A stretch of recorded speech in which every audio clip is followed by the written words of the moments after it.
Here's something you've probably been told your whole life. Drugs are addictive. Period. But what if that's not actually true? What if the most dangerous myth about addiction is that it lives in the substance itself? Stick with me, because in this episode I'm going to break down why most people who take painkillers never become addicted, what really determines whether someone develops an addiction, and how fear-based drug education might actually increase risk instead of preventing it. If you've ever wondered why some people can use drugs and move on while others get stuck, this episode is for you. Welcome to the Life Process Program. I'm Zach Rhoads, a coach of the Life Process Program. The Life Process Program is an alternative to the disease model of addiction. Instead of labeling people as addicts or powerless, we focus on building meaning, purpose, and connection, because those are the things that actually help people move beyond addiction. This podcast is a 15-part series, each episode tied to a chapter in my book, Outgrowing Addiction, which I co-wrote with Dr. Stanton Peele. Last time in episode 1, we looked at the most hopeful truth in addiction, that it's not a disease but a developmental process.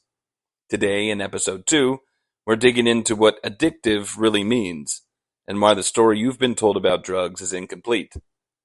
And just so you know what's coming, toward the end of this episode, I'll explain how fear-based drug messaging actually backfires, especially with kids and teens, and you don't want to miss that part. Addiction is about the relationship, not the thing.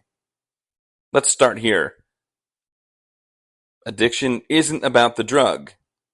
It's about the relationship. Yes, heroin can be addictive, but so can gambling, or shopping, or scrolling Instagram at 2 a.m. when you're avoiding your own thoughts. So what's the common thread? It's not the chemical. It's not your brain being hijacked. Addiction happens when something that once gave you comfort or relief starts causing harm, but you keep doing it anyway. That's why even the American Psychiatric Association now recognizes gambling as an addiction.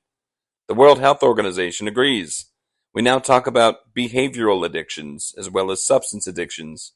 So no, drugs themselves don't cause addiction. They're just one of the many fast, reliable ways of entering that addictive loop. The painkiller panic.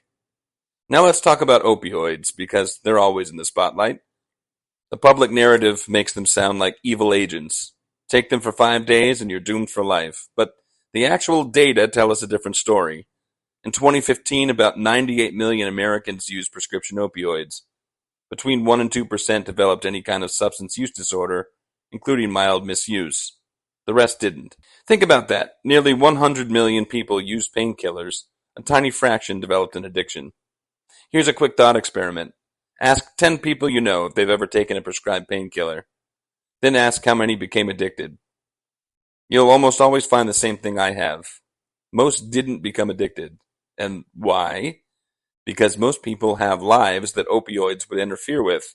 Jobs, families, routines, goals, creative projects, friendships. Those things are protective. One of my favorite moments in writing the book came from a board member at Above and Beyond Family Recovery Center in Chicago. After his knee surgery, he used opioids briefly, but then said, "I was so anxious to get back to my life that I stopped using the pills as soon as I could." That's it. The whole story. Purpose beats chemistry. Why celebrity stories mislead us. Of course, we all hear about celebrities who die from drugs, and their stories are often used as proof of how dangerous drugs are in general. But look closely. These cases almost always involve poly-drug use, unsafe supply, and no medical oversight. Take Prince, for example. He didn't die from prescribed Vicodin. He died from counterfeit Vicodin laced with fentanyl. When painkillers are prescribed in medical settings, overdose rates drop close to zero. The real risks come from mixing drugs, self-medicating emotional pain, and navigating unregulated street supply. Not everyone is at equal risk. And here's another critical point. If drugs were inherently addictive to everyone, then everyone who used them would be addicted. But that's not the case. Addiction tends to cluster among people who are already struggling, emotionally, socially, or economically. When life feels unbearable, Drugs or addictive behaviors can feel like lifelines. Professor Paul Hayes, former CEO of UK's National Treatment Agency, put it bluntly. What determines whether drug use escalates into addiction is less about the power of the drug and more about the circumstances of the person using it. That's the real story, and it's the one we should be telling far more often than the chemical horror stories. Fear-based messaging backfires. Now let's circle back to that tease that I mentioned earlier. The danger of fear-based messaging. For decades, we've terrified people with black and white scare tactics. One hit and you're hooked. Try weed and you'll ruin your life. But research shows the opposite.